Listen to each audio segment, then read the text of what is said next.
একটা ক্যাম্পেইন শুরু হয়েছে, একটা প্রচার অভিযান, নারী নির্যাতন বিরোধী প্রচার অভিযান। হ্যাঁ, আজকে আন্তর্জাতিক নারী নির্যাতন বিরোধী দিবস। আমি কি ঠিক বলছি বাংলায়? আমরা সবাই বলি ক্যাম্পেইন ভায়োলেন্স থেকে বলি। আজকে অনুষ্ঠানটা আমরা একটু ভিন্নভাবে করবো। আমরা বলেছি যে আমরা একটা সেমিনারে আপনাদেরকে আমন্ত্রণ জানিয়েছি, কিন্তু এটা আসলে সেমিনারও আবার সেমিনারও না, আমরা একটু অন্যভাবে আয়োজন করেছি। আমরা সাধারণত এ ধরনের সেমিনার, সাধারণ সেমিনার যে ধরনের আয়োজন হয়, প্রধান বক্তা থাকেন, প্রধান অতিথি থাকেন, বিশেষ অতিথি থাকেন, আমরা ঠিক করেছি, আমরা আলাপ করেছি যে আমরা আজকে সবাই, আপনারা সবাই আজকে প্রধান অতিথি, আপনারা সবাই বিশেষ অতিথি। আমরা সবাই মিলে আলোচনা করব, সবাই অংশগ্রহণ করব একটা বিষয়, সেটা হচ্ছে আমরা সংস্কৃতি কর্মী আছি, তারা কি অবদান রাখতে পারে, কি ভূমিকা রাখতে পারে যখন এই সামাজিক সমস্যাগুলো দেখা দেয়। তাদের মাঝে একটা বিষয় আজকে আমরা আলাপ করব, সেটা হচ্ছে যে সমস্ত শিশুদের খুব তাড়াতাড়ি বিয়ে হয়ে যাচ্ছে এবং তার কারণে যারা ভয়াবহ অবস্থার মধ্যে আছে, তাদের পাশে আমরা কিভাবে দাঁড়াতে পারি। মূল কথা হচ্ছে সংস্কৃতি কর্মীরা এই ব্যাপারে কি অবদান রাখতে পারে। আমরা এই আলোচনায় প্যানেল মেম্বার হিসেবে কয়েকজনকে আমন্ত্রণ জানিয়েছি আজকে আলাপ করার জন্য। আমি প্রথমেই অনুরোধ করব শিশির ভট্টাচার্যকে এখানে আসার জন্য। শিশিদা, অনুরোধ করব শিশিদাকে পরিচয় করে দেওয়ার জন্যই আমরা সবাই থাকছি। আমার মনে আছে শিশিদা, আমি যখন ছাত্র, তখন এরশাদ বিরোধী আন্দোলন চলছিল, তখন আপনার আঁকা সেই কার্যগুলো দেখতাম পত্রিকায়, তখন থেকে আপনাকে চিনি। আজকে আপনার সাথে প্রত্যক্ষভাবে দেখা হলো, অনেক ধন্যবাদ আসার জন্য। আমি অনুরোধ করছি অরুণ প্রাণীকে আসার জন্য। সঙ্গীত শিল্পী, লেখক, গবেষক এবং কালচারাল অ্যাক্টিভিস্ট। আমি অনুরোধ করব আলোকচিত্রী, অ্যাক্টিভিস্ট এবং কাউন্টার ফটোর প্রিন্সিপাল সাইফুল্লাহ কমিকে মঞ্চে আসার জন্য। এখানে আসার জন্য যিনি গত 1 বছর ধরে অক্লান্ত পরিশ্রম করছেন, অনেক সহকর্মীদের নিয়ে একসাথে কাজ করছেন। আজকের আলোচনার যে বিষয়বস্তু, বিবাহিত মেয়ে শিশুদেরকে কিভাবে সাহায্য করা যায়, এই ব্যাপারে যিনি অনেক কাজ করছেন, অনেক মাঠকর্মী নিয়ে, অন্যান্য সহকর্মীদের নিয়ে একটা প্রকল্পের নাম হচ্ছে ইমেজ। এই প্রকল্পের পরিচালক ফারহানা জেসমিন হাসান। 20-25 মিনিট দেরি হতে পারে।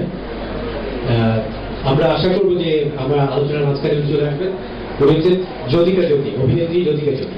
আমরা এদের সবাইকে নিয়ে, আপনারা আছেন, সিভিল সোসাইটি যারা আছেন, সংস্কৃতি কর্মী, শিক্ষক, আমাদের অনেকেই যারা আছে একটু ঘুরে গিয়েছেন, দাঁড়িয়ে আছেন অনেকে, অনেক ধন্যবাদ আসার জন্য আজকে এই আলোচনা। আমরা এই আলোচনা আমরা সবাই মিলে করব, এদেরকে নিয়ে করব। কেন করছি আলোচনার মূল কারণ হচ্ছে যে, কারণ না যে পটভূমি, সেটা হচ্ছে যে আমাদের দেশে সংস্কৃতি কর্মীরা যখন দরকার পড়েছে একটা বড় ভূমিকা রেখেছে। আমাদের যখন এই বড় রকমের সামাজিক দেশের বড় রকমের সমস্যা এসছে, সেখানে তাদের একটা বড় রকমের ভূমিকা ছিল। তাদের কণ্ঠে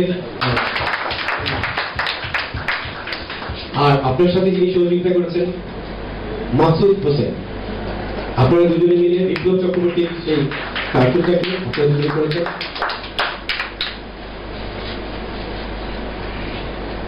আমি অনুরোধ করবো আজকে যারা প্যানেল সদস্য যারা আছেন তাদের সবাইকে নিয়ে আপনারা দুজন এটার কার্টুন আজকে উন্মোচন করবেন। শিশিরটাকে সবার আগে অনুরোধ করবেন।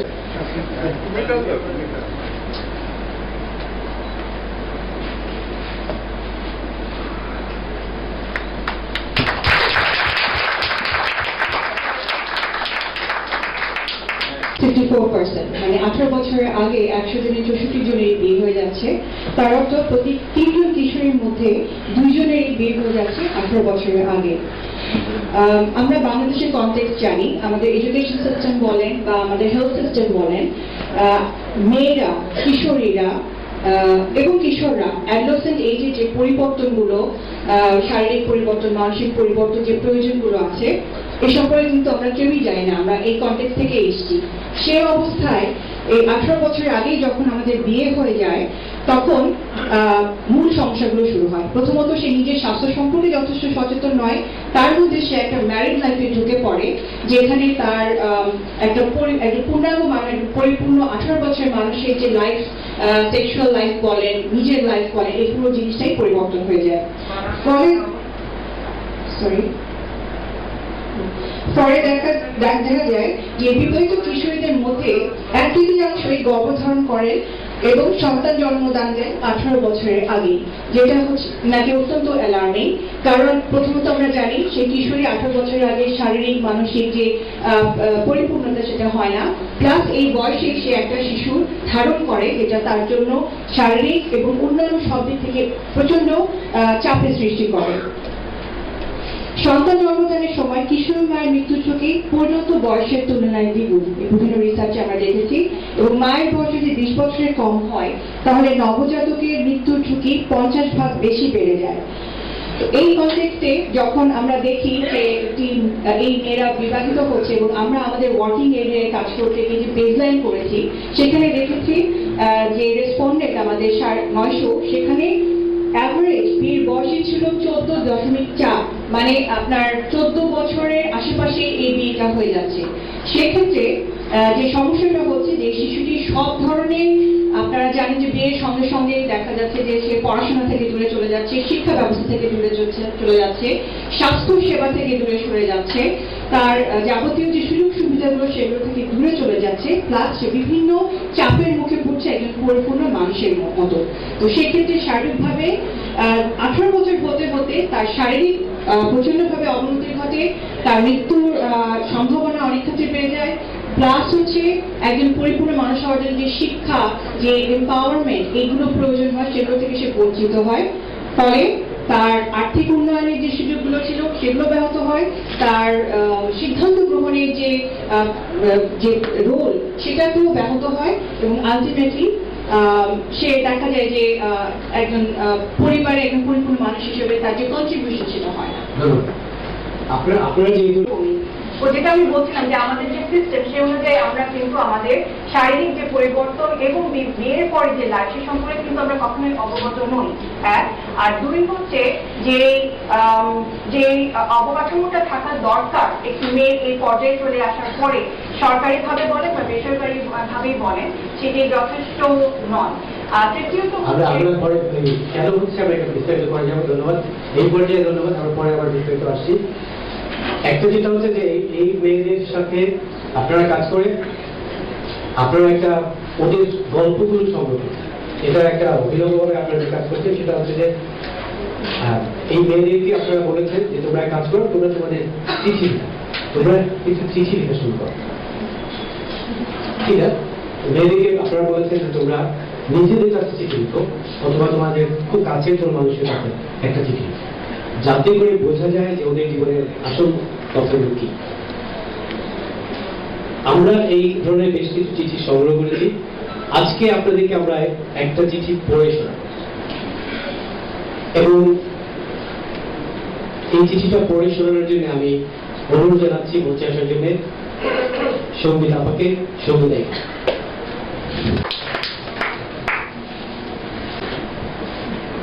এমনি বহু বাংলার বহু সন্তানরা যখন নিষ্পেষিত, যখন তার এই সামাজিক যে নিয়ম, যে নিষ্ঠুরতা, তার চাপে সেখানে সেই ছোট্ট ছোট্ট মেয়েরা কিছু চিঠি লিখেছে। অনেক কষ্ট, অনেক বেদনা নিয়ে এসে চিঠিগুলো। নাম প্রকাশ করা হচ্ছে না, শুধু চিঠিটা পড়ছি। সকালে ঘুম থেকে উঠে এত কাজ করতে আমার ইচ্ছা হয় না। উড়ান ঝাড়ু দেওয়া, থালা বাসন মাজা, রান্না করা, ঘর গোছ করা, ঝাড়ু দেওয়া, গোড়া সাফ করা, গোবর নাইড়ে দেওয়া, গরুকে পানি দেওয়া, পাতা পোতা এক জায়গায় করা, আবার বিলে গিয়ে হাঁস চড়ায় দেওয়া। দুপুর হইলে আবার দিনদার কাজ, সাথে আমার একটা বাচ্চা। আমার যে শরীর, তাতে একটা বাচ্চা। আজ আমি খাইছি ভর্তা ভাত। এত কাজ করেও কথা শুনতে হয়, মাথা ঘুরায়, চোখে আন্ধার দেই, ঝাপসা দেখি সব সময়। ভালো লাগে না, বিছানায় টানে মন, কিন্তু সবসময় ঘুমাইতে পারি না। একটু যদি ঘুমাইতে যাই তাহলে শাশুড়ির কাছে বকা দিতে হয়, ঘুম থেকে উঠতে আসতে হয়, বুক ফাইটা যায় আমার। তখন মার বাসার কথা মনে হয়, কান্না আসে। মনে হয় বাবা মার কাছে কত ভালো আছিলাম, এত কষ্ট দেখা হাওয়া আবার ছোট হয়ে যায়, ইচ্ছা হয়। এই জানি না কে লিখেছেন এই হৃদয় বিদারক এই চিঠিটি, যার শৈশব এখনো যায়নি, কিন্তু কাঁধে বাস্তবতার বোঝা। সেই বাস্তবতার বোঝা ফেলে তার আবার তার শৈশবে ফিরতে ইচ্ছা হয়। ধন্যবাদ। আমি একটি বিশাল সাংস্কৃতিক সংগঠনের সাথে কাজ করি, যার নাম বাংলাদেশ উদীচী শিল্পী গোষ্ঠী, যার জন্য আমাকে বাংলাদেশের প্রত্যন্ত অঞ্চলে ঘুরতে হয়। আমি জানি বাংলাদেশের প্রত্যন্ত অঞ্চলের মেয়েরা এরকম ভাবেই বড় হয়, এরকম ভাবে বাস্তবতার শিকার হয় এবং ঝরে যায়। তাদের স্বপ্নগুলো এভাবেই কেটে দেওয়া হয় পরীর পাখনা কাটার মতন। এবং শুধু তাই নয়, আমি একজন শিক্ষক হিসাবে ঢাকা শহরে অনেক বাচ্চাকে দেখেছি তার স্বপ্নের জলাঞ্জলি দিতে। আমি একটা নামকরা স্কুলে পড়াই, সেখানেও আমি দেখেছি বাবা মায়ের কিছু অসাবধানতার কারণে তারা এমন কারো সঙ্গে পরিচিত হয়ে যায় যার কিন্তু অভাব, বাবা মার কিন্তু অভাব নেই, কিন্তু সেই পরিচয়ে তারা পথ হারিয়ে ফেলে হয়তো সংসারে যায় কিংবা আরো অন্য কোথাও যায়, যেখান থেকে তার আর সেই শৈশবে ফেরা হয় না। আপনি বিশিষ্ট সংস্কৃতি কর্মী, অনেক বছর ধরে কাজ করছেন। আজকে এটা করার পরে আপনার মাঝে কি করে পরিবর্তন আসবে আপনার মনে হয়? আমার মাঝে পরিবর্তনটা আসলে এসেছে বলে আমি বিশ্বাস করি। তবে আজকের পরে আমি হয়তো কারোর সাথে যুক্ত হতে চাইবো, হয়তো আমার কাজের এরিয়াতে কারো বাড়াতে চাইবো, আমি হয়তো আরো ফ্রুটফুলি কাজ করতে চাইবো। অনেক ধন্যবাদ। আসলে শুরু করছি শিশিদাকে দিয়ে। শিশিদা, আপনার এই ব্যাপারে কি করে জানা ছিল, এই অবস্থা সম্বন্ধে, এই গল্প হিসাবে? হ্যাঁ, মানে আসলে জানা ছিল না যে তা না, কারণ আমারও এই সঙ্গীতা যেভাবে বললো এরকম ভাবে আমাদেরও অনেক জায়গায় ঘুরতে হয়, আর দেশটা তো আমাদেরই অনেক জায়গায় যাওয়া পড়ে। আর যা ঘটনা চিঠিটাতে কিন্তু এটা জাস্ট একটা টোকা দেওয়ার মতো, তার কিছুই হয়তো আসেনি, এর চেয়েও ভয়াবহ পরিস্থিতি। কেননা আমি একটা জিনিস মনে করি, আসল যে সত্য ব্যাপারটা, যেটা রিয়ালিটি, সেটা যখন যেই ফর্মেই প্রকাশ করতে যায় কেউ, তার এটা তো একজন বাচ্চা মেয়ের লেখা, তার অভিজ্ঞতাও কম, কিভাবে ভাষা প্রকাশ করতে হয়, কিন্তু প্রতিটা অক্ষরেই যেন সেই পেইনটা, সেই কষ্টটা আছে। কিন্তু এই প্রকাশ করাটা যখনই কোনো ল্যাঙ্গুয়েজ ফর্মে যায়, তখন বলতে পারছে ওটা সত্যির জায়গায় কথাটা সেটা পরে সে বিষণ্ণতায় সে পুকড়ে যাচ্ছে, হাসি মুখটা পুকড়ে বেদনায় পুকড়ে যাচ্ছে। এই যে দেখা, এই লেখাগুলি প্রতিদিন নতুন, তাহলে ওই থেকে এটা একটা বলা যায় অভিজ্ঞতার মধ্যে হলো, আমি এটা বলতে পারি। ধন্যবাদ। আমরা পরে বিস্তারিত আসবো কেন। আমি ছবি তোলার আগে জানতাম, কিন্তু ছবি তুলতে গিয়ে দীর্ঘ সময় ছবি তুলেছি, বলা যাবে না 10-15 কাজ করেছি নোয়াখালীর চরে চরে। আমি ভীষণ অবাক হয়েছিলাম এবং আমি স্ট্যাটিস্টিক্স গুলো যখন জানতে শুরু করি নিজের কাজের জন্য, এটা আমার কাছে অবিশ্বাস্য লেগেছিল। ফটোগ্রাফারদের একটা সৌভাগ্য বা দুর্ভাগ্য হচ্ছে যে আপনাকে সম্ভবত সবচেয়ে ঘনিষ্ঠভাবে একটা জীবনকে দেখতে হয়, সেই জায়গা থেকে খুবই কঠিন। আমি যদি একটু সময় দেন আমাকে, আমি একটা ছোট্ট ঘটনা বলি। ছবি তোলার সময় আমরা এরকম একটা বাল্য বিবাহ পেলাম, এক অর্থে যেটা রেয়ার আমরা ওই সময় পাওয়ার, তো পেয়েছিলাম। ছবি তুললাম, ভালো ছবি হয়েছে, দেখবেন সেদিন। যার বিয়ে হচ্ছে তার ছোট বোন খুব কান্নাকাটি করছিল, তা আমি প্রথমে ধরে নিলাম যে এটা খুব স্বাভাবিক কান্নাকাটি, এবং একটা পর্যায়ে কান্নার পরিমাণটা এমন হলো যে মেয়েটা ফেইন্ট হয়ে গেল প্রায়। এবং যেহেতু আমরা ফটোগ্রাফার একটু নিষ্ঠুর প্রকৃতির হয়ে, আমি একটু বিরক্তই হলাম যে এত কাঁদছে কেন মেয়েটা। পরে আমি প্রশ্ন করলাম তার পরিবারকে এবং আশেপাশের লোককে। ওর এক বান্ধবী এসে বললো যে আপনি ভাই শহর থেকে আসছেন, দুঃখ তো বুঝবেন না, ও তোর বোনের জন্য কাঁদতেছে না, ও তো কাঁদতেছে ওর জন্য, কারণ এরপরের বিয়েটা ওর হবে, ওর বয়স হচ্ছে 12 বছর। তোর কান্নাটা দেখে আজকে এই মেয়েটার কথা যখন দেখলাম আঁকি, আমি একদম নিজ চোখে দেখেছি, তো মর্মান্তিক। আমরা এরপরে আলাপ করবো আমরা শারীরিক সমস্যাগুলো হচ্ছে, এটা যে শারীরিক সমস্যা সেটা সম্পর্কে তিনি যথেষ্ট অবগত নন, এই মেয়েরা যথেষ্ট অবগত নয়। তারা মনে করে এরকমই হওয়ার কথা, যেহেতু তারা আগে থেকে জানে না। দ্বিতীয়ত, শারীরিক সমস্যা হওয়ার পরে এটা কার সাথে কিভাবে আলোচনা করতে হবে, কিভাবে সমাধানে যেতে হবে, সে সম্পর্কেও তারা জানে না। তো যার ফলে, এবং আমরা যখন রেসপন্ডেন্টের সাথে কথা বলতে গেছি তখন দেখেছি যে ওনারা যথেষ্ট সাই ফিল করেন, মনে করেন এটা পার্সোনাল ব্যাপার, এটা কারোর সাথে শেয়ারও করা যাবে না। তো সবকিছু মিলে শারীরিক যে জটিলতার মধ্যে ওনারা পড়ে যান, সেটা কিন্তু কোনো সমাধান হয় না। আমার প্রশ্নটা ছিল যে যে এই যে বাল্য বিয়েটা হয়ে যাচ্ছে, এটা কারণ বাল্য বিবাহের কারণ হচ্ছে আমরা গবেষণা যেটা দেখেছি যে 80%ই মানে বিয়ে হয় বাবা মার সিদ্ধান্ত। এবং আরো ইন্টারেস্টিং হলো যে আমরা গবেষণা এটাও পেলাম যে 98%ই জানতেন যে 18 বছর আগে বিয়ে করা উচিত না, এবং তার মধ্যে আবার 75.9%ই জানতেন যে আগে যদি বিয়ে দিয়ে দিই তাহলে এর কনসিকুয়েন্সেস কি। তারপরেও বিয়েগুলো বাবা মারা জানতেন এবং মেয়েরাও জানে যে 18 বছর আগে বিয়ে করার কথা না তাদের, কিন্তু তারপরেও হচ্ছে। সেটা হচ্ছে মেনলি হচ্ছে সোশ্যাল নর্মস, যে যত তাড়াতাড়ি বিয়ে দিয়ে দেওয়া যাবে তত ভালো। তারপর একটা সেফটি সিকিউরিটি রিজন, একটা অনেক বড় রিজন, যদিও দারিদ্রতাকে অনেকভাবে বলা হয়, কিন্তু দারিদ্রের চাইতেও অনেক বড় রিজন হচ্ছে সেফটি সিকিউরিটি রিজন। তারা মনে করেন যে যত তাড়াতাড়ি বিয়ে দিয়ে দেওয়া যাবে, কোনো ধরনের অঘটন ঘটার আগেই 2 ধরনের অঘটন হতে পারে। একটা হচ্ছে তাকে কেউ উৎপীড়ন করতে পারে, অথবা সে নিজেই হয়তো প্রেম করে পালিয়ে যাবে, এরকম একটা ভয়। তো সবকিছু মিলে তারা মনে করেন যে বিয়ে দিয়ে দিলে তার একটা গার্ডিয়ানশিপ হয়ে যাবে এবং তার দায়িত্ব শেষ, মা বাবার দায়িত্ব শেষ, সেটা একটা কারণ। আর ধন্যবাদ। আসলে আমার কাছে যেটা মনে হচ্ছিল যে এইগুলো অবশ্যই ভ্যালিড কারণ এবং ওয়েল রিসার্চ অলরেডি অ্যাভেলেবল, আপনারা গবেষণা করেছি। আমার প্রশ্ন হচ্ছে, বা আমি কি বলেছি যে এই ঘটনাগুলো ঘটতে পারছে কি করে?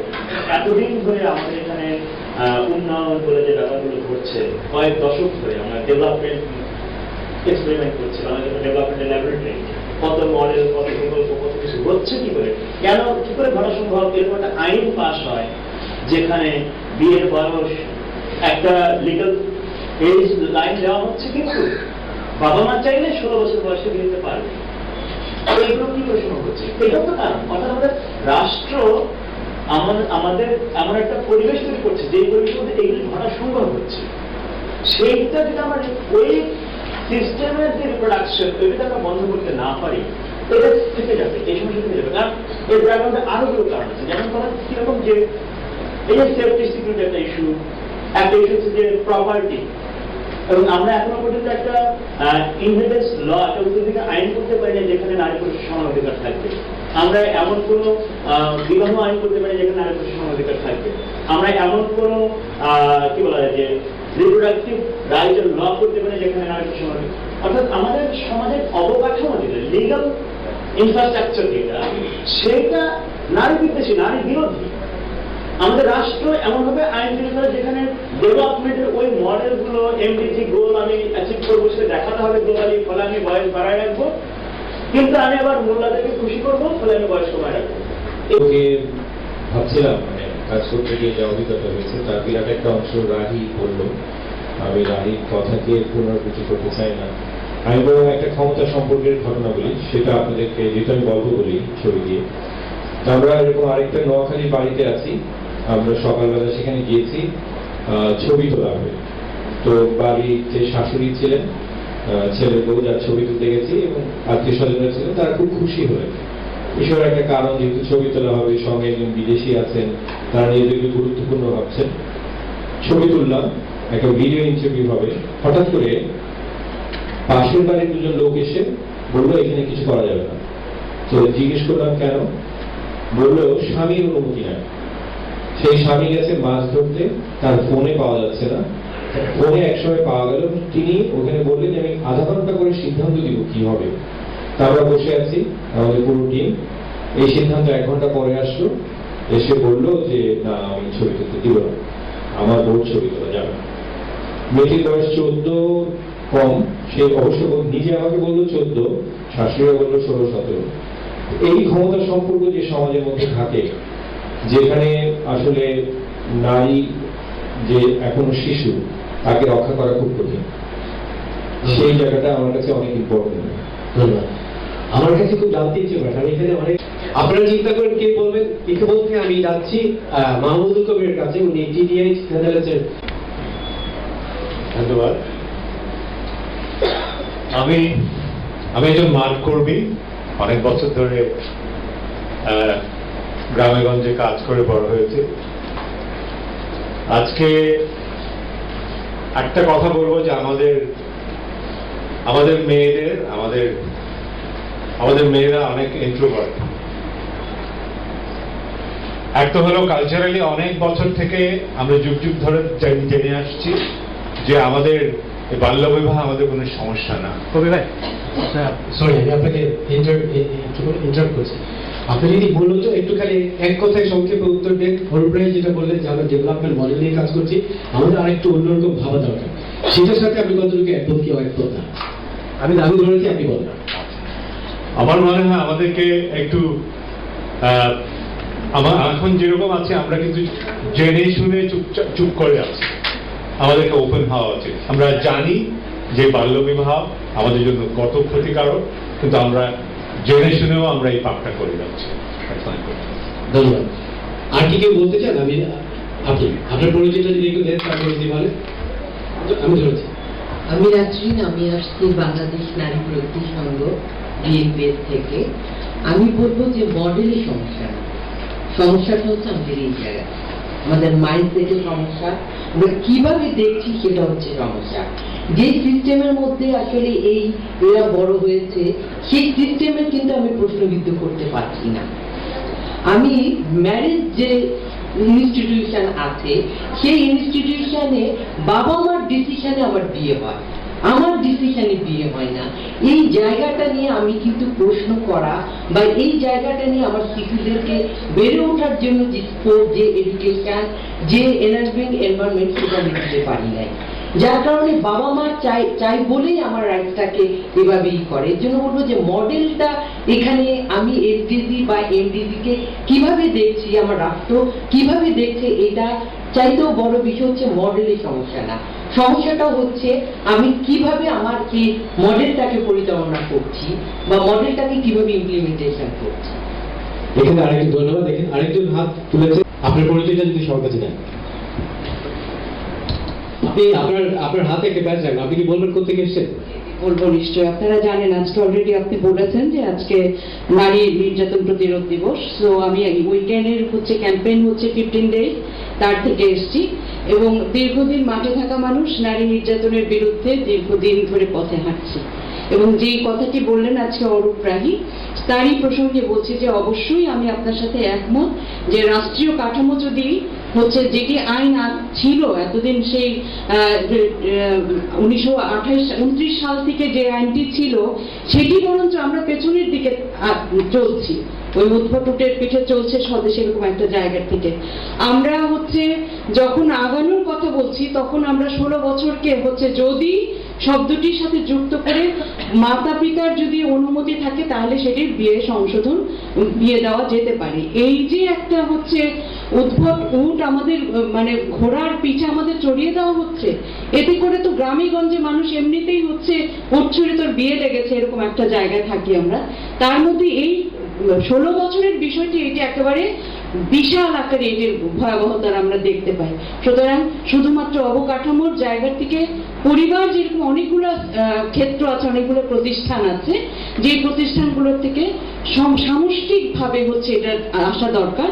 সরকার আমরা এটা নিয়ে আন্দোলন করছি যে অবশ্যই 18 বছর, যেহেতু আমি যদি ওইটাকে ভায়োলেট করি যে 18 বছর একটি শিশু, তার আগেই তাকে আমি 16 বছরের বিয়ে দেওয়ার জন্য আমার রাষ্ট্র আমাকে উদ্বুদ্ধ করছে, সুতরাং সেটি আমার জন্য হচ্ছে জুজুর বুড়ি হিসাবে আমার ঘাড়ে আবার চড়বে, যেটি আছে উল্টো দিকে আমরা এগোবো। আর এই প্রকল্পটি যেহেতু ইমেজ প্রকল্পটি হচ্ছে এই ভাবনা থেকে অলরেডি আমরা অনেকেই প্রোটেক্ট করছি যে বাল্যবিবাহ বন্ধের থেকে, কিন্তু ইমেজ প্রকল্পটির হচ্ছে মূল জায়গাটা হচ্ছে যারা অলরেডি হয়ে গেছে তাদের কি অবস্থাটা হবে, এবং তাদের জন্য হচ্ছে আসলে রাষ্ট্র সেরকম করে ভাবে না, সমাজও সেরকম করে ভাবে না।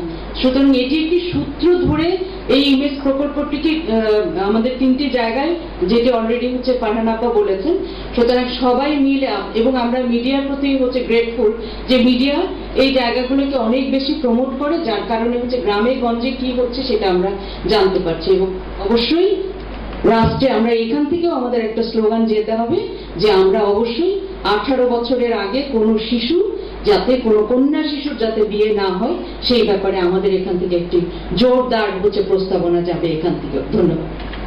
নাজনীন বেগম পাপ্পু, আমি কাজ করি টেরাডাস হোমস নেদারল্যান্ডসে এবং ইমেজ প্রজেক্টের আমি একজন মাঠকর্মী। আসসালামু আলাইকুম, আমি তাসলিমা শিমুল, প্ল্যান ইন্টারন্যাশনাল কাজ করি।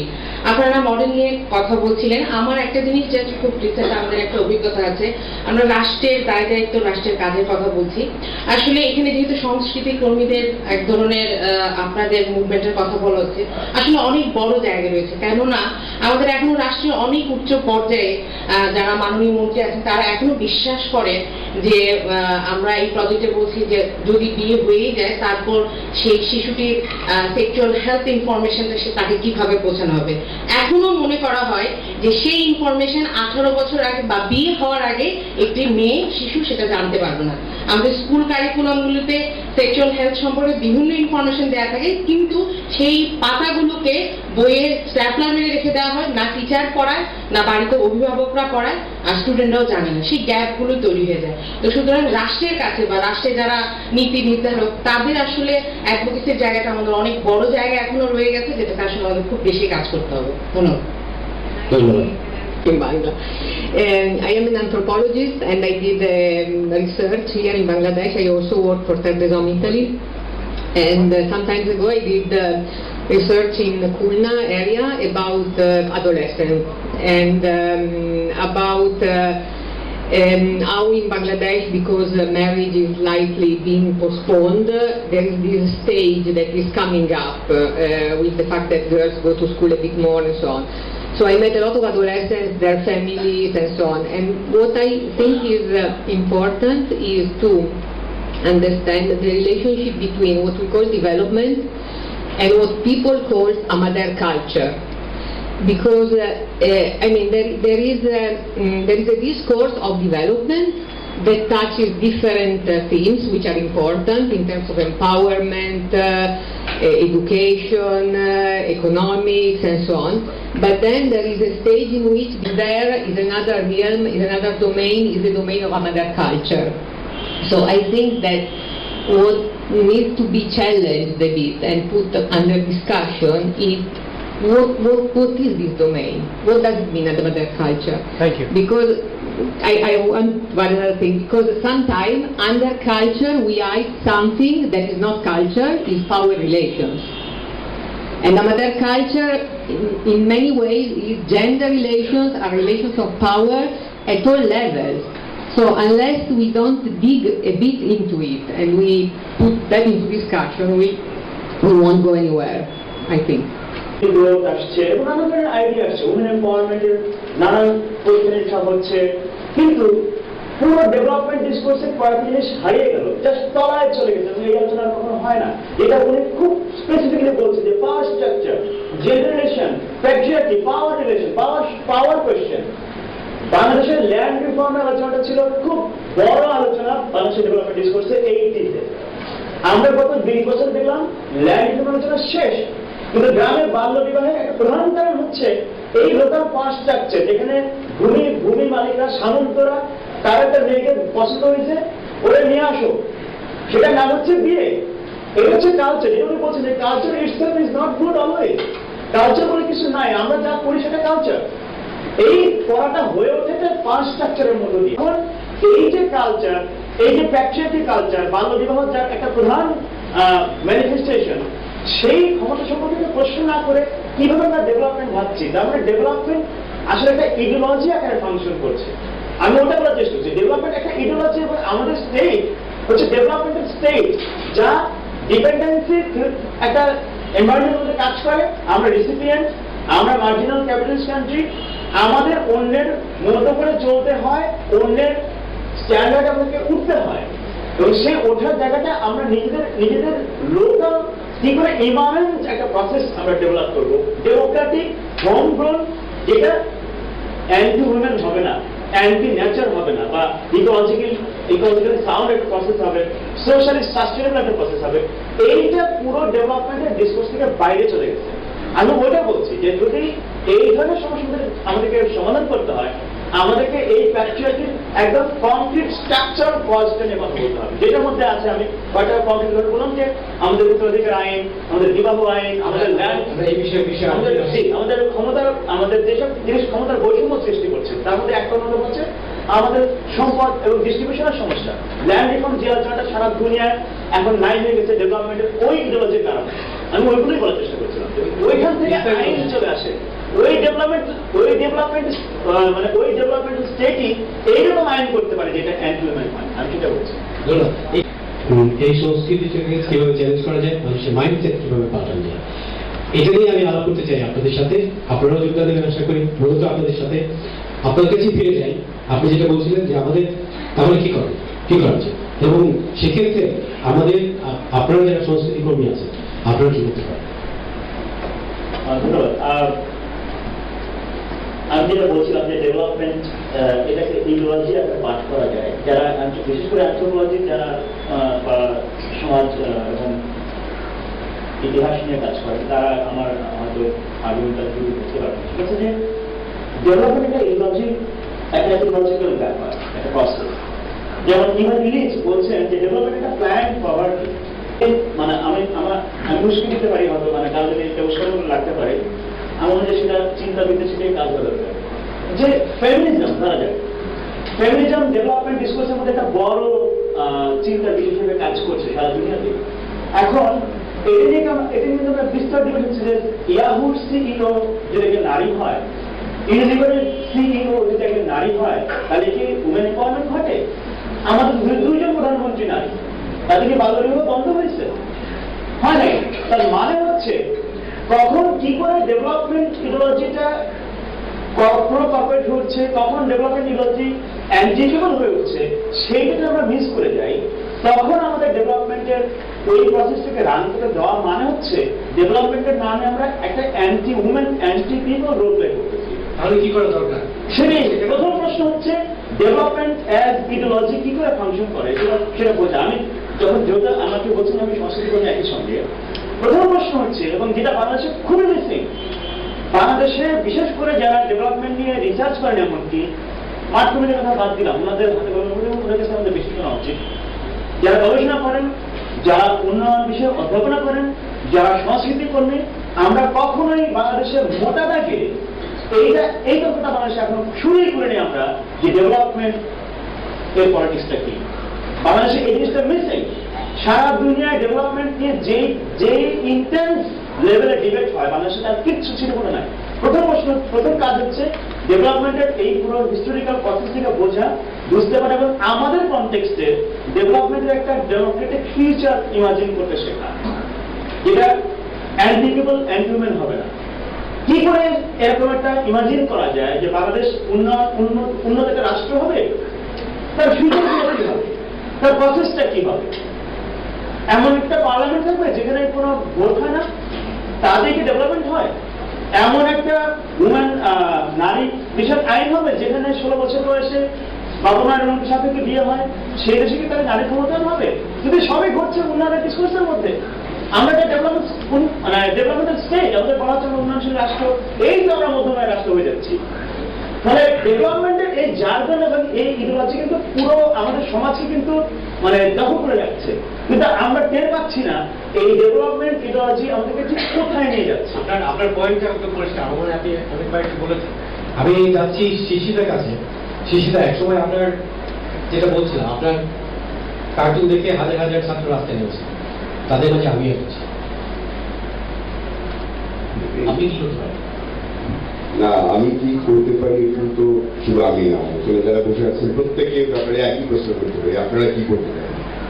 তো কথা হচ্ছে যে এই রাহি যে বলছিল তখন আমার একটা কথা মনে হচ্ছিল, আমি এই আজকে যে এইখানে বিশ্ব সাহিত্য কেন্দ্রের এই জায়গায় প্রায় 30 বছর আগে, 30 বছর আগে এমনি আমাদের বন্ধুরা ডিসকাস করছিলাম যে বাংলাদেশে যেভাবে করে ডেভেলপমেন্ট ওয়ার্ক ভলেন্টারি অর্গানাইজেশন গুলো কাজ শুরু করেছে এবং ফরেন এইড আসছে, নানা রকম এনজিও আসছে, তো এটাতে 50 বছরে দেশটা একবারে সোনায় সোহাগা হয়ে যায়। তো কথা হচ্ছে সেটা কিন্তু 50 বছর, 40 বছর, 30-35 বছর হয়ে গেছে, কতখানি কি হয়েছে আমরা চোখে দেখতে পাচ্ছি। কেননা শিক্ষা, অ্যাওয়ারনেস, উইমেন পাওয়ার, এম্পাওয়ারমেন্ট সমস্ত কিছু ইস্যু নিয়েই কিন্তু এই আস্ত এখনো আসে। গভর্নমেন্টের কথা বাদ দিলাম। তো কথা হচ্ছে আমার এক বন্ধু সে খুব হাসতে হাসতে বলেছিল যে আমাদের মানুষ, এই যে রুরাল লেভেলের আপামর মানুষ, এরা যাতে না মরে শুধু বেঁচে থাকে সেইটার ব্যবস্থাই করা হচ্ছে, যাতে মারা না যায়। তাদের চাহিদা বেশি হবে না, শুধু বেঁচে থাকবে, কিন্তু কোনো বিপ্লব করবে না, দুটো খেতে পারবে, বেঁচে থাকবে, একটু পড়াশোনা করবে, বেঁচে থাকবে। কারণ তারা এইভাবে বেঁচে না থাকলে আমরা তাদেরকে সাহায্য করতে পারবো না। ফার্মগেটের ওভারব্রিজে একটা পায়ে দগদগে হাওয়ালা লোক 20-25 বছর ধরে একইভাবে ভিক্ষা করছে। ওর পাটা কিন্তু, ওর ঘাটা কিন্তু, ক্ষতটা কিন্তু সারানো যেত, ওর 5 বছরের ইনকাম দিয়ে ওর ক্ষত সারানো যেত। সেটা ফ্যামিলি থেকেও সারানো হয়নি, তার ছেলেমেয়েরা এখন অন্য ব্যবসা করছে, কেউ রিক্সা চালায়, কিন্তু ওকে ওখানে ফ্যামিলি লেভেল থেকে ওকে ওখানে বসিয়ে দিয়ে ছেলেমেয়েরা চলে যায়, রাত্রেবেলা ওকে নিয়ে বাসায় যায়, ওর ওই ঘা থেকে প্রত্যেকে টাকা চলে যায়। এই অনেক আগে এই ধরনের একটা গল্পই ছিল। তো কথা হচ্ছে ওই ঘাটা না থাকলে পয়সা পাওয়া যাবে না। কথা হচ্ছে এই, আমি এগুলো খুব প্রাসঙ্গিকতা আছে কিনা জানি না, কিন্তু কথা হচ্ছে যে আমরা কতখানি সৎ হয়ে সরকার কতটুকু কি করবে। আমি এই যে যেমন বিপ্লব বললো এই সুন্দরবনের হরিণের কথা, এরকম তো আমি আমার বাড়ির আশেপাশে করতে পারি। তারপরে এই যে সেক্স এডুকেশনের কথা বলা হলো, শহরে এই এডুকেশনটা শুধুমাত্র আরবান সিটি ওরিয়েন্টেড। কেন এখানকার এ লেভেল ও লেভেল করে ছেলেমেয়েরা ট্রাই করছে না, তারাই করছে, কিন্তু তারা আবার বিয়ে করতে চায় না। ইন্টারেস্টিং, যেদের বয়স হয়ে যায় 20, 21, 22, 25 হয়ে যায়, they don't want to get married. Okay, we can have friend, boyfriend, girlfriend, এগুলো করে বেড়াচ্ছে, এটা আবার উল্টো জিনিস। কিন্তু আবার মফস্বলে দেখা যাচ্ছে যে না, বিয়ে দিতেই হবে। এডুকেশনটা কখন, কোন জায়গায়, কাকে দিতে হবে, কাকে অ্যাওয়ার কার মাধ্যমে ডেভেলপ করাতে স্প্রেড করতে হবে, এই যে বিজ্ঞাপনগুলো যায়, এই বিজ্ঞাপনটা কোন পর্যন্ত যাচ্ছে, কে চার্জ চলছে, এগুলো কিন্তু ভাববার ব্যাপার আছে। এইখান থেকে যে বিজ্ঞাপনের সংস্থা সেই লাভবান হচ্ছে, যে ফিল্মটা বানানো সেই লাভবান হচ্ছে, নাকি যাকে ক্যারেক্টার করা হচ্ছে সে দুটা পয়সা পেয়ে লাভবান হচ্ছে। সব জিনিসগুলো অনেস্টলি ডিসকোর্স মানে হিসাব করতে হবে। এই প্রপার অ্যাপ্লিকেশনটা কাউকে না জানিয়ে আমি একদম সাইলেন্টলি অনেকে কিন্তু কাজ করে যাচ্ছি, তাদের কোনো বিজ্ঞাপন হয় না, কিচ্ছু হয় না। আপনারা দেখেছেন অনেকে বই দিয়ে দিয়ে দিয়ে দিয়ে গ্রামের মানুষকে শিক্ষিত করছে, কোনোদিন ল্যান্ডলেট আসতে চায় না। তো ঠিক কোন পদ্ধতিতে আমরা কাজ করব, যদি আজকে এখানে আছেন প্রত্যেকে যদি একটু একটু যদি ওই মাথায় হাতুড়ি পেটানোর মতো ওই ধরনের কোনো আঘাত করা হয় যে হ্যাঁ আমি এখান থেকে বের হয়ে যাচ্ছি, চুপ থেকে আমি প্রতি বছর 1 মাস নিজের বাড়িতে থাকবো, আমার গ্রামে থাকবো, আমি 10 জনকে এই ডেভেলপ করে চলে আসবো। ওই ইন্ডিভিজুয়াল কোনো গভর্নমেন্ট দেখছো না, কোনো এইভাবে বাবা মা না চাইলে কিভাবে বিয়ে দিতে পারে? মা এখন ওই যেমন নারীদের ব্যাপারটা আসতেছে, আমাদের মানে নারীদেরকে সাপ্রেস করে রাখে যে পুরুষতান্ত্রিক সমাজে, এগুলো তো পুরনো বিতর্ক। এই এখনো একই চর্বিত চর্বণ চলছে আমাদের, যার জন্য কেন হচ্ছে না কত কোটি কোটি টাকা এই দেশে উইদাউট গভর্নমেন্ট ডেভেলপমেন্ট ফান্ডে ইউজ হয়েছে। কতটুকু ডেভেলপ হয়েছে দেশটা? এই প্রশ্নগুলো কিন্তু এখন আসছে, তার জন্য খুব ব্রিফ কোশ্চেন। আমি মনে করি আমার খুব মোটা দাগে মনে হয়েছে সততার অভাব, দেশপ্রেমী।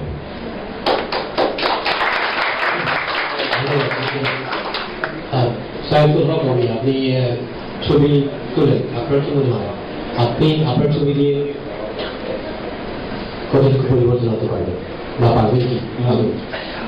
আসলে আমার কাছে আমার মনে আছে আমরা যখন ছবি তোলা শুরু করি একটা খুব বড় বিষয় ছিল চাইল্ড লেবার।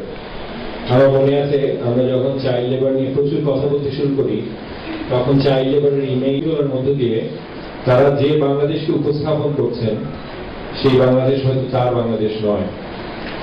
যে ছবি আপনি তোলেন তার মধ্যে দিয়ে একটা বড় ঘটনা ঘটে, সেটা হচ্ছে আপনি অনেকগুলো ছবি তোলেন না। যে ছবিগুলি তোলেন না সেগুলি আসলে আসল ছবি। এখন লোকে কেন চাইল্ড লেবারে যায় সেটা যদি আপনি না তুলে ধরে শুধু চাইল্ড লেবারের গল্প বলেন তাহলে বাংলাদেশটাকে একটা নিষ্ঠুর সমাজ মনে হবে। আপনি যে বাধ্য হয়ে যাচ্ছেন, আমি এই বিষয় নিয়ে যেহেতু কাজ শুরু করেছি এবং আপনারা একটু পরে আমরা একটা বিষয় ঘোষণাও শুনবেন, আমি মনে করি বিরাট এক বিপদ আমাদের সামনে আছে। রাহি একটু করে ইঙ্গিত দিয়েছে, সেই ইঙ্গিতটা আমি একটু বিস্তারিত করি যে বাংলাদেশের এমন এক অদ্ভুত সময়, অদ্ভুত রাষ্ট্র ব্যবস্থার মধ্যে আছি যে একদিকে ডান পাটা হচ্ছে উন্নয়ন উন্নতির দিকে, বাম পাটা হচ্ছে মোল্লাদের কোলের উপর। তো মোল্লাদের খুশি করতে গিয়ে হওয়ারই যথেষ্ট কারণ আছে, কারণ আপনারা জানেন যে নারীর ডিসকোর্সই ব্যবহৃত হয় সারা দুনিয়া জুড়ে একটা দেশকে দখল করার জন্য। আফগানিস্তান দখল করার অন্যতম জাস্টিফিকেশন ছিল যে সেখানকার মেয়েরা বোরকা পরে এবং তাদের উপর নিপীড়ন হয়, সেখানকার মেয়েরা যথেষ্ট স্বাধীন না।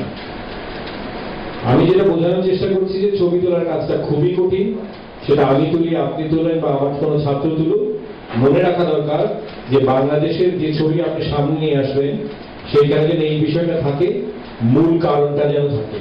এবং সবচেয়ে বড় যেটা জিনিস আপনাকে বোঝাতে হবে যে বাবা তার সন্তানকে বিয়ে দেয় বা যে মা তার সন্তানকে বিয়ে দিচ্ছে, he or she is not a criminal. You must make sure that the representation is correct. Representation does not represent something different. It is very, very, very important for me, and this is why it is a big challenge for a photographer like me and the photographers that will be joining us to present Bangladesh as a, not present Bangladesh as a country which is sort of using their girls in ways that kind of represents us just as a backward Muslim country. I think we run that risk very, very heavily. অনুরোধ করছি আমরা শেষের পথে, তারপর আমি আমাদের সাথে আসি। অনেক ধন্যবাদ আসলে দিলেন পাঠিয়েছেন, তাদের একটা ছোট্ট কম্পিটিশন আমরা দেখবো। আছে অনেকেই হয়তো বলুন তার সাথে একমত হয়ে যায়। আমরা যদি এই আলোচনা, আমার মনে হয় আরো অনেকক্ষণ চলতে পারে এটা নিয়ে এই আলোচনা। আমরা আলোচনা একটু ঘুরিয়ে দিই, এখন আমরা প্রায় শেষের দিকে চলে এসেছি। আমরা যে কারণে আপনাদেরকে আমরা এই লাইন লাইটে নিয়ে যেতে আজকে, আপনাদের হাতে অনেক ক্ষমতা। আপনারা বাংলাদেশটাকে বলে দিতে পারেন, আপনারা দিয়েছেন কমিশন।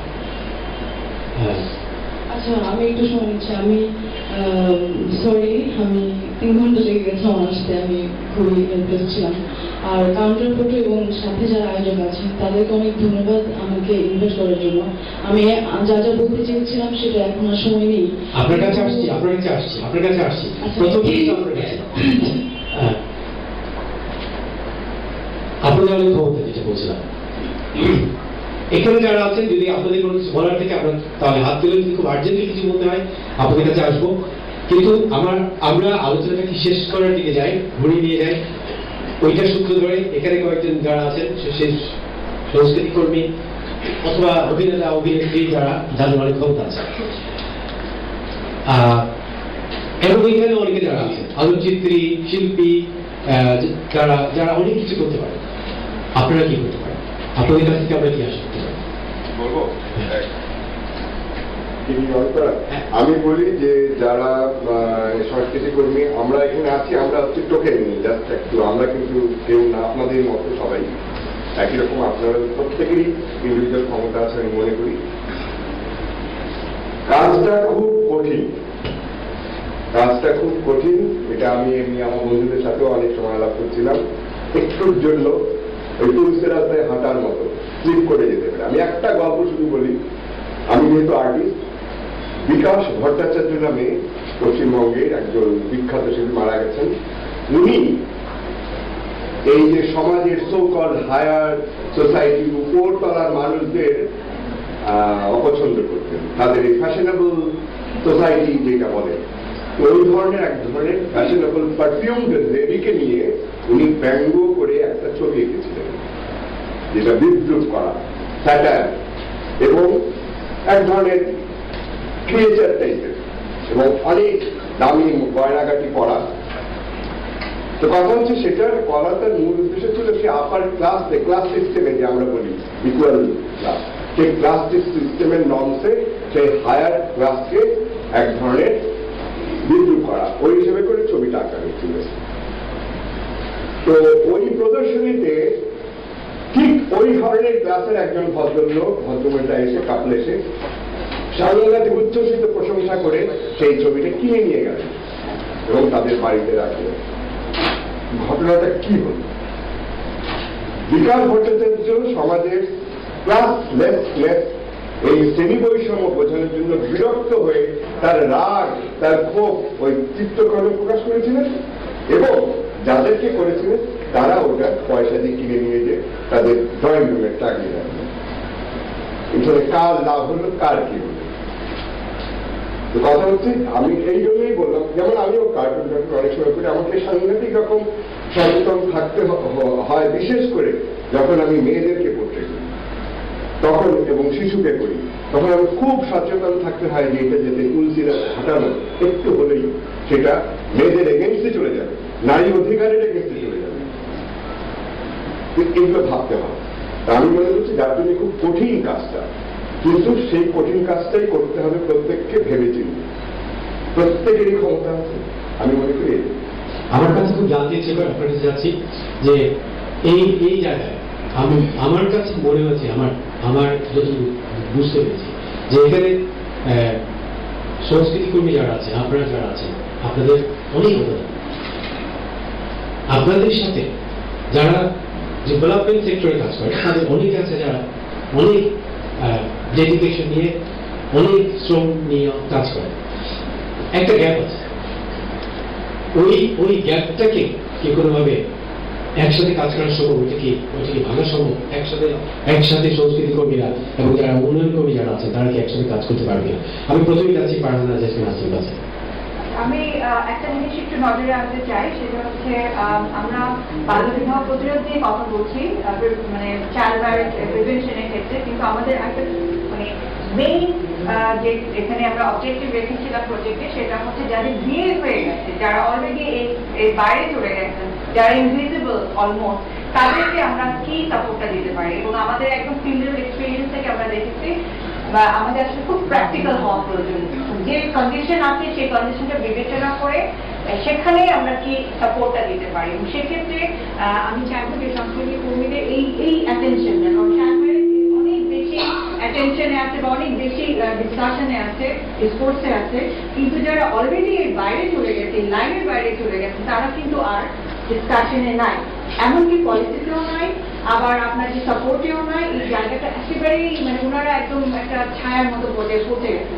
তো আমার মনে হয় যে এই জায়গাটাকে যদি আপনারা একটু রিফ্লেক্ট করতে পারেন আপনাদের চিন্তায়, বা অন্যদের যে প্রশ্নটা করেছেন সেখানেও যদি কোনোভাবে লিঙ্ক করে করা যায়, আপনাদের সাজেশন আপনার যদি মনে করেন বেটার হবে করা।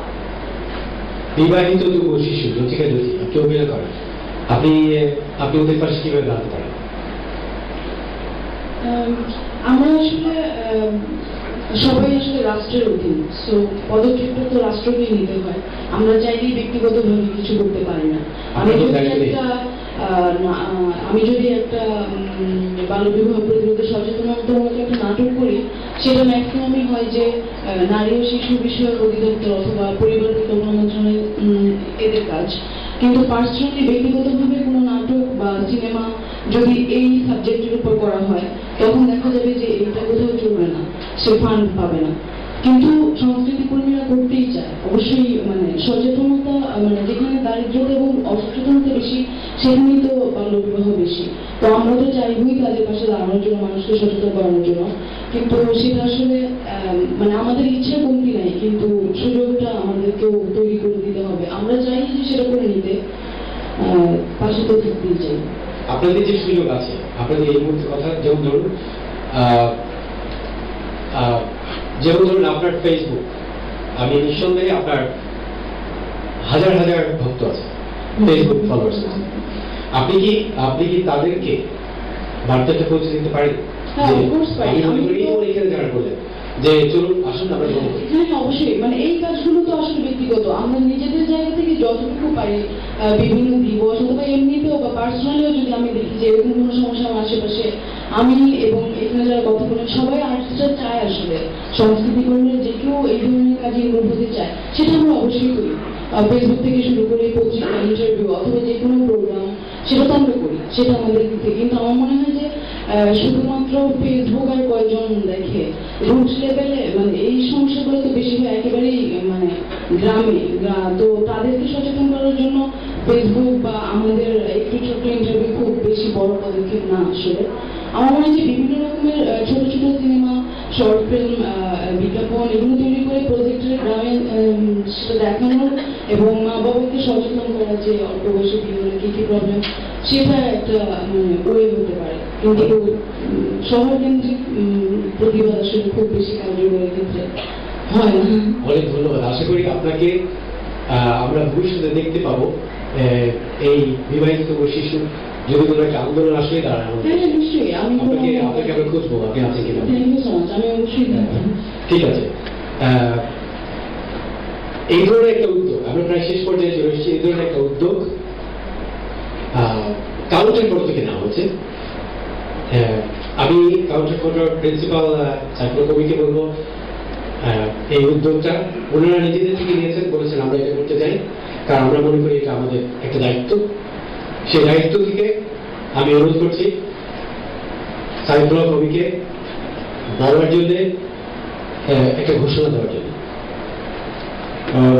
ধন্যবাদ। অর্ণবদাকে আমি অনেকদিন ধরে চিনি, আর কারণে চিন্তাম অদ্ভুত একটা কারণে আমার সবসময় মনে হতো অর্ণবদা বাঙালি না। সেটা কেন মনে হতো আমি একদমই জানি না। তো সম্ভবত নেদারল্যান্ডে ছিলেন, সেজন্য অর্ণবদার সঙ্গে সম্ভবত গত বছর আমি নেদারল্যান্ড থেকে ফিরছিলাম, উনিও ফিরছিলেন, আমরা একই উড়োজাহাজে ছিলাম, কিন্তু ট্রানজিটে আমার দোহায় দেখা হয় ওনার সঙ্গে। এর আগে থেকে ওনার সঙ্গে পরিচয় ছিল। তখন থেকে আমরা আলাপ শুরু করি যে আমরা কি করে একসাথে কাজ করতে পারি, কাউন্টার ফটো এবং রেড অরেঞ্জ। এবং ঘটনাচক্রে মিলে যায় যে আমরা এই প্রোগ্রামটা, আপনারা শুনছিলেন, কাউন্টার ফটো তার ৩য় বার্ষিকী উদযাপন করছে।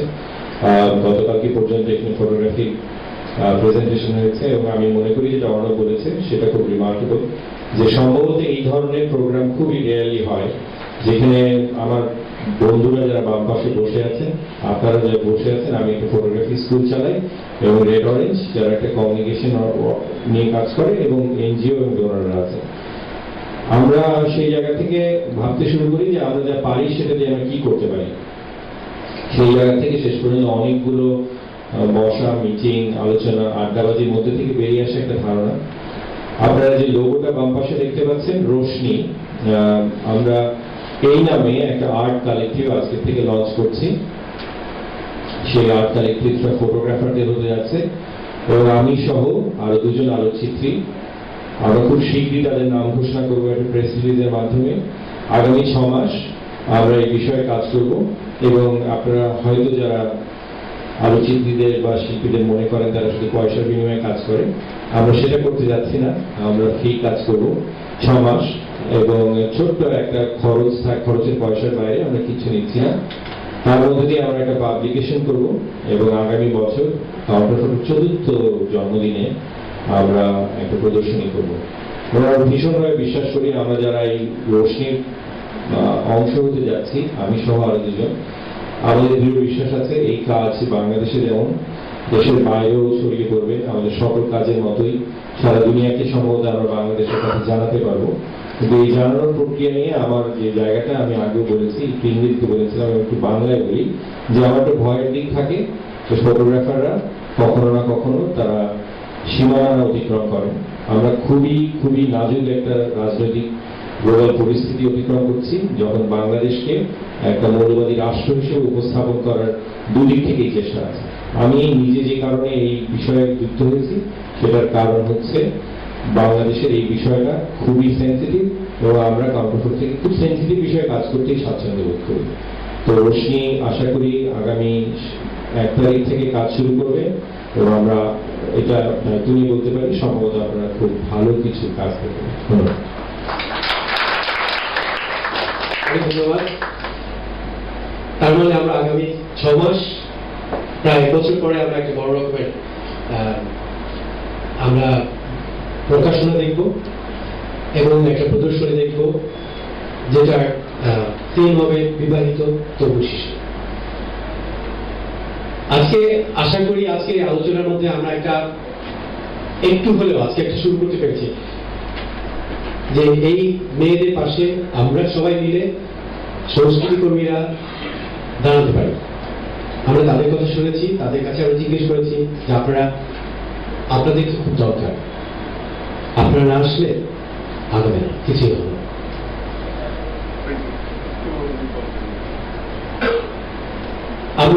আমরা আপনার কাছে আসছি, আমরা শেষের পর্যায়ে অনেক হয়ে গেছে, শেষ পর্যায়ে চলে যাচ্ছে আপনার কাছে আসবো একবার, তারপর চলে যাবো। ঠিক আছে, আমরা প্রথমেই চলে যাই আপনার কাছে। আমরা শেষ করার আগে আমি মোয়াদ্দেম, আমি FPD family bank association of বাংলাদেশে কাজ করি।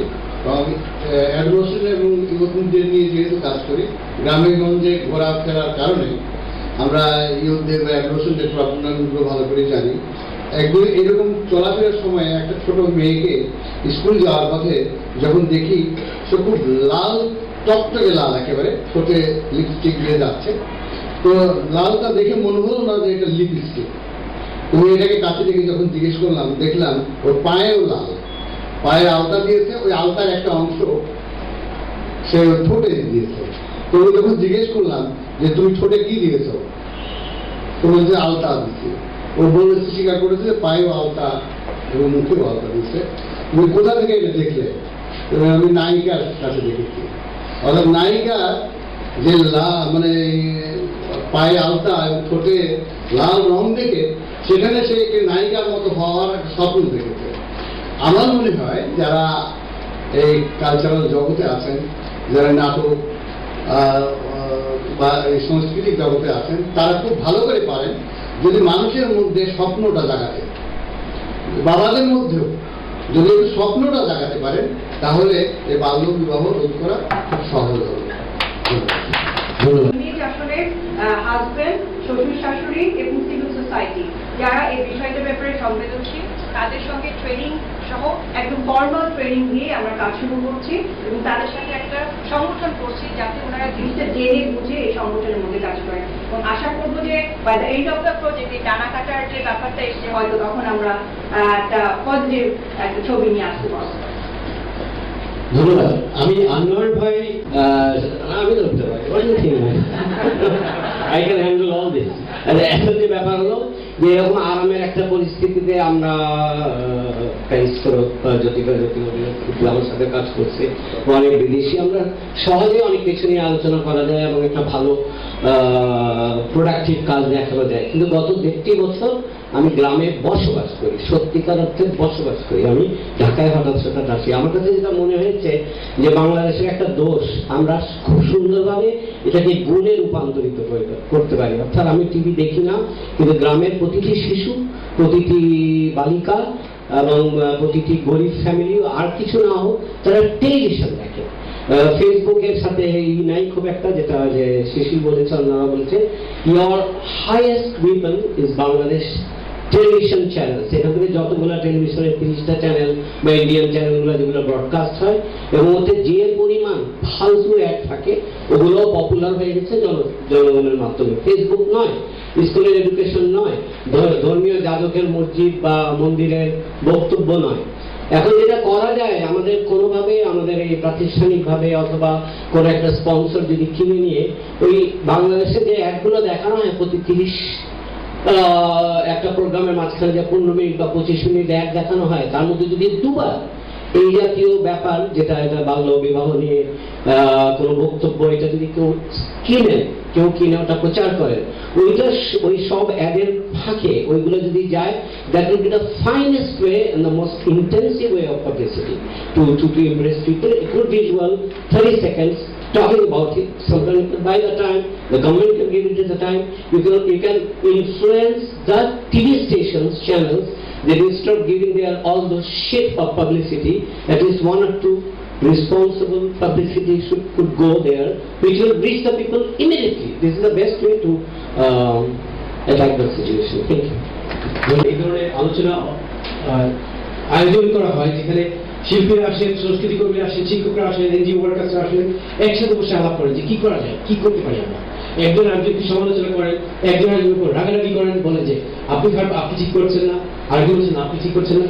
কিন্তু তাতে করে যে জিনিসটা হয়, যে সবার শেষে যে জিনিসটা লাভ হয় সেটা হচ্ছে কজ। যে জিনিসটা নিয়ে কাজ করছি, যে জিনিসটা লক্ষ্যে আছে, সেই জিনিসটা আগে। আমরা আশা করব এই আজকের এই আলোচনার মধ্যে দিয়ে আমরা কিছু দূর হলেও একসাথে আগাতে পারবো। সব শেষ কথা হচ্ছে যে ওই যে মেয়েটি, 11 বছরের মেয়েটা, যার বিয়ের কারণে সে একটা জেলের মধ্যে আছে, যে বেরোতে পারছে না, তার পাশে দাঁড়ানো। আমরা শেষ করবো আরেকজন সংস্কৃতি কর্মীকে নিয়ে সবার শেষে, যিনি একটা গান লিখেছেন এই মেয়েদের নিয়ে, একজন শিল্পী। তাকে আমি আসবো, বলবো আস্তে আস্তে মঞ্চের দিকে এগিয়ে আসতে, আস্তে আস্তে এগিয়ে আসতে সুচি। কিন্তু তার আগে, শেষ করার আগে আমি অনুরোধ করব আমাদের এই পুরো আয়োজন করতে যিনি আমাদের সহযোগিতা করেছেন, নেদারল্যান্ডস দূতাবাসের ফার্স্ট সেক্রেটারি এলা দেপোর্টকে। I would like to invite Ella to use to say a few words on behalf of the embassy. We really would like to thank you very much for facilitating this, bringing these different groups together. And I know you from the beginning you mentioned, you said you really should, the cultural activists and the NGO workers should come together and have a chat, have a discussion together. So we are very happy that we have been able to organize this, and we would like to invite you to say a few words before the closing.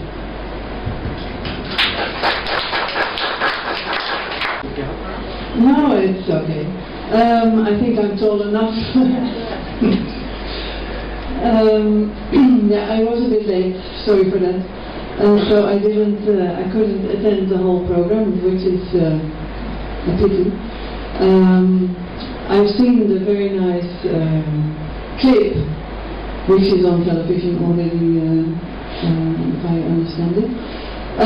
But I want to start actually with congratulate you with this very interesting event, where you bring together so many people from different angles in society, where you have discussions about a very important topic. I think we considered it as an important topic, but also you, as I see how many people are here, And I hope actually that this is not only a start, but it is a kind of well, we know a snowball.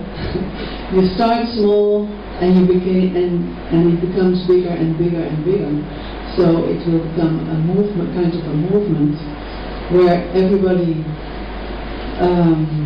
gets aware of something what you were not aware before. Because I think that is a very important element of this type of activities. I was thinking about how it was in my own country, or is in my own country. I'm from the Netherlands, very small country, and there were also many customs, norms, social norms, and something what is normal for us. Something what was normal for a girl, when my mother was a girl actually, was that she should be married and get children.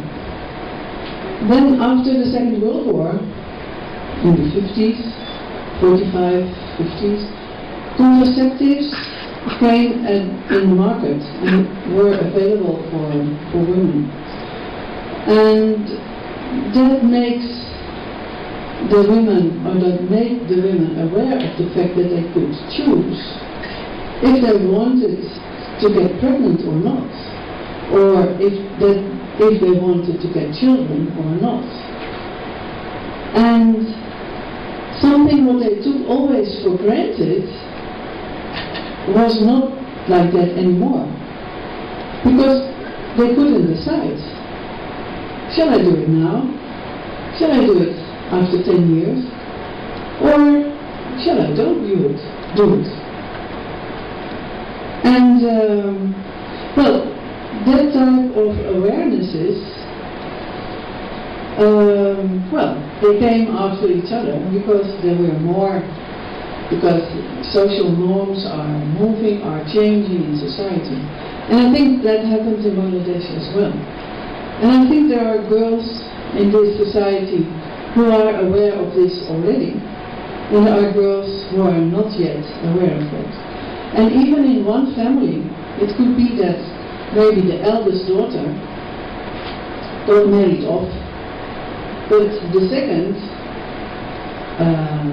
becomes aware of the fact that it is maybe not necessary to be married off, and that you could go to school, and that you could study, and that you could get a profession, and can get access to the labor market, get a job, and earn money.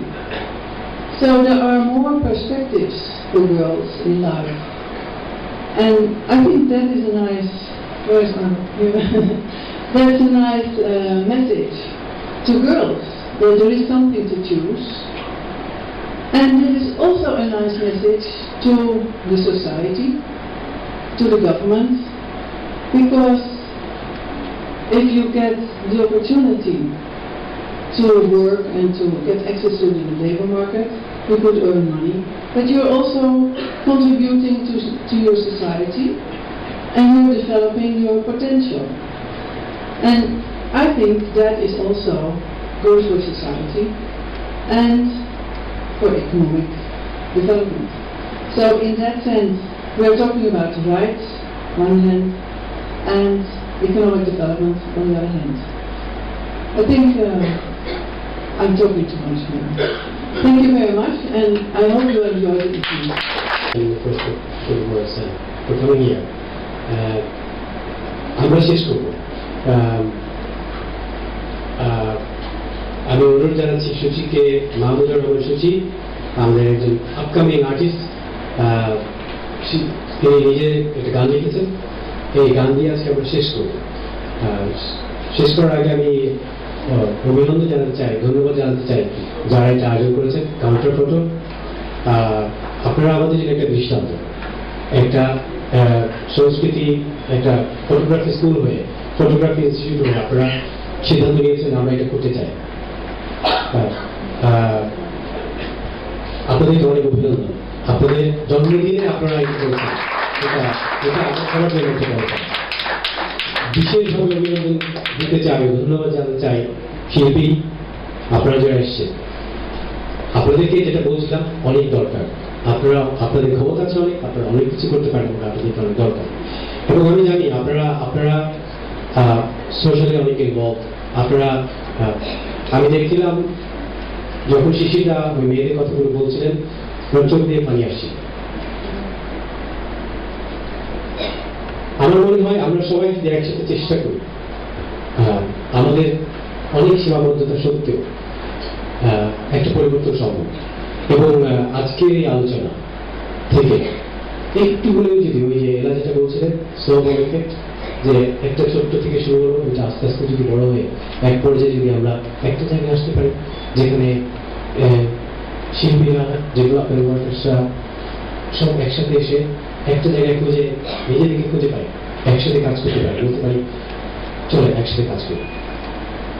সেখানে যদি আমরা যেতে পারি এবং আজকে এই অনুষ্ঠানটা যদি সেখানে একটু হলেও অবদান রাখতে পারি, তাহলে আমরা মনে করবো যেটা ধন্য।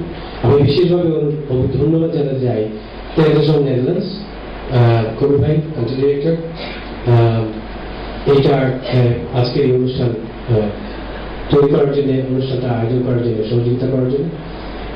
ইমেজ প্রকল্পকে অনেক অভিনন্দন, যারা এই ধরনের কাজ করছে, ফারহানা জাসমিন হাসান এবং আপনার টিমকে। আমরা এখন শেষ করব।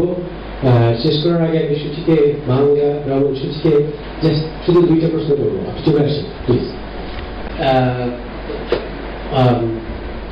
জানি আলোচনা হচ্ছিল, অনুরোধ করা হয়েছিল, আলাপ করা হয়েছিল, কিন্তু তারপর নিজে থেকে কেমন হচ্ছে?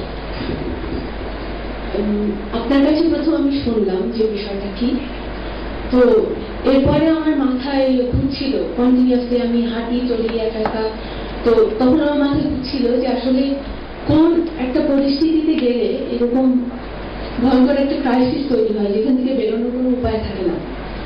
এবং আমাদের সাথে যখন অনাচার হয় অনেক সময় দেখা যায় যে উই নেভার ডিজার্ভড ইট। তা আমার ওরকম একটা ভয়ঙ্কর শূন্যতা তৈরি হলো। আমার মনে হলো যে বকুল নামের একটা মেয়ের কথা আমার মনে হলো, যে ফুলের মতো একটা মেয়ে, এবং ওর কোনো কারণই ছিল না যে ওর লাইফের কিন্তু ও কোনো ডিসিশন নেয় নাই যে ও এরকম একটা প্রবলেমের ভিতরে পড়বে, এরকম একটা চক্রের ভিতরে আটকে যাবে, অন্ধকারে চলে যাবে। তো সেখান থেকে আমার গানটা মাথায় এসেছে, এবং একই সাথে এখানে বসে থেকে আমার মনে হচ্ছিল যে আমরা আসলে অনেক বিষয় নিয়ে গান করি না, আমরা গান করি এই যে প্রেম ভালোবাসা দুই একটা জিনিস নিয়ে গান করি, কিন্তু আমাদের না এই গণ্ডিটা থেকে বের হয়ে আসা উচিত। আমাদের শিল্পী হিসেবে কিছু রেসপন্সিবিলিটিস আছে, সেটা আমাদের না মনে করা উচিত মাঝে মাঝে। এবং এই প্রেম ভালোবাসা, আমি বিখ্যাত হব বা জার্নি নিয়ে একটা গান করলাম, মানে life is not full of brighter side, অনেক ডার্ক জায়গা আছে, এবং আমাদের উচিত সক্রিয়ভাবে সেসব জিনিস নিয়ে গান করা এবং কবিতা লেখা এবং এটা আশা করবো যে আমরা শুরু করতে পারি। অনেক ধন্যবাদ শুনছি। আমরা শেষ করবো। সবাইকে অনেক ধন্যবাদ আসার জন্য, যারা অনেক কষ্ট করে অনেকক্ষণ ট্রাফিকে থেকে আজকে চলে এসছেন, সবাইকে অনেক ধন্যবাদ। আমি আপনাদের কাছ থেকে বিদায় নিচ্ছি, আপনাদেরকে অনেক ধন্যবাদ আজকে আসার জন্য। শুনছি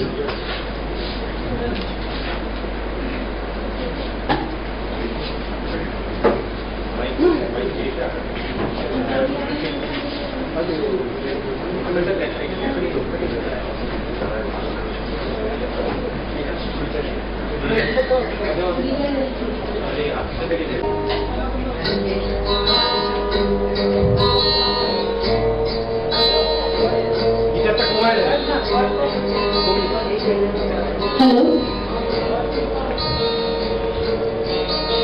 এক চিঠি এলো ছোট্ট মেয়ে, স্বপ্ন পড়বে খেলবে ছুঁয়ে দেবে ওই আকাশের তারা, হঠাৎ করে তার উপরে নেমে এলো ঝড়, 13 রাগে বিয়ে হলো, আপন হলো পর, বকুল নামে সেই মেয়েটি, ফুলের নামে নাম, ফুলের মতো মেয়ে তার কেমন পরিণাম, বকুল নামে সেই মেয়েটি, ফুলের নামে নাম।